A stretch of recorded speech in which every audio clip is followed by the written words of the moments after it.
അണ്ണ DHRMന്റെ സ്ഥാപക ദിനാഘോഷവും നേതൃസംഗമവും 24-ന് നടക്കും. കൊട്ടാരക്കരയിൽ മന്ത്രി ബിന്ദു കൃഷ്ണ ഉദ്ഘാടനം ചെയ്യുമെന്ന് ഭാരവാഹികൾ അറിയിച്ചു. അണ്ണ DHRMന്റെ സ്ഥാപക ദിനാഘോഷവും നേതൃസംഗമവുമാണ് ജൂലൈ 24-ന് കൊട്ടാരക്കരയിൽ സംഘടിപ്പിക്കുന്നത്. രാവിലെ 11-ന് ബ്രാഹ്മണമഠം ഓഡിറ്റോറിയത്തിൽ പൊതുസമ്മേളനം മന്ത്രി ബിന്ദു കൃഷ്ണ ഉദ്ഘാടനം ചെയ്യും. സംസ്ഥാന സെക്രട്ടറി സജി കൊല്ലം അധ്യക്ഷത വഹിക്കും.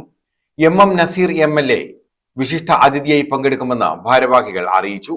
24-ാം തീയതി രാവിലെ 8 മണിക്ക് പാർട്ടിയുടെ സംസ്ഥാന കമ്മിറ്റി ഓഫീസായ കൊട്ടാരക്കരയിൽ രാവിലെ പതാക ഉയർത്തിക്കൊണ്ടാണ് സമ്മേളനത്തിന് തുടക്കം കുറിക്കുന്നത്. അതിനുശേഷം 11 മണിക്ക് പൊതുസമ്മേളനവും അതിനുശേഷമായിട്ട് നേതൃസമ്മേളനവും ഒപ്പം തന്നെ പാർട്ടിയുടെ സംസ്ഥാന കമ്മിറ്റി വിപുലീകരണവും കാര്യങ്ങളുണ്ടാകും. പാർട്ടി 2020 ജൂലൈ മാസത്തിലാണ് സാമൂഹ്യ സമത്വവും അതോടൊപ്പം തന്നെ തുല്യനീതിയും ഭരണഘടനാ മൂല്യങ്ങളെ സംരക്ഷിക്കണമെന്ന ലക്ഷ്യത്തോടു കൂടി രൂപീകൃതമായ രാഷ്ട്രീയ പാർട്ടി ഈ ചുരുങ്ങിയ 6 വർഷ കാലഘട്ടമായി കേരളത്തിലെ പട്ടികജാതി വർഗ മതപരിവർത്തനം ചെയ്ത പിന്നാക്ക വിഭാഗങ്ങളുടെ ശക്തമായിട്ടുള്ള ഒരു പ്രവർത്തന രീതി നമുക്ക് മുന്നോട്ട് കൊണ്ടുപോകാൻ പറ്റിയിട്ടുണ്ട്.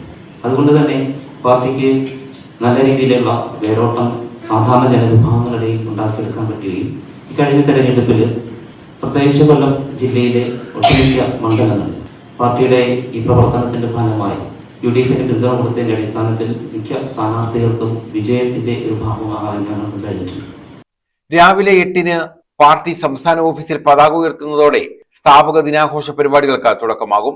തുടർന്ന് നേതൃയോഗം, പ്രവർത്തക സംഗമം, പൊതുസമ്മേളനം എന്നിവ നടക്കുമെന്ന് സംസ്ഥാന president Usha Kottarakkara, general secretary Saji Kollam, സംസ്ഥാന സെക്രട്ടറി ബൈജു പത്തനാപുരം, ശിവഗാമി പത്തനംതിട്ട, സംസ്ഥാന വൈസ് പ്രസിഡന്റ് ഉദയൻ പൂതക്കുളം എന്നിവർ അറിയിച്ചു.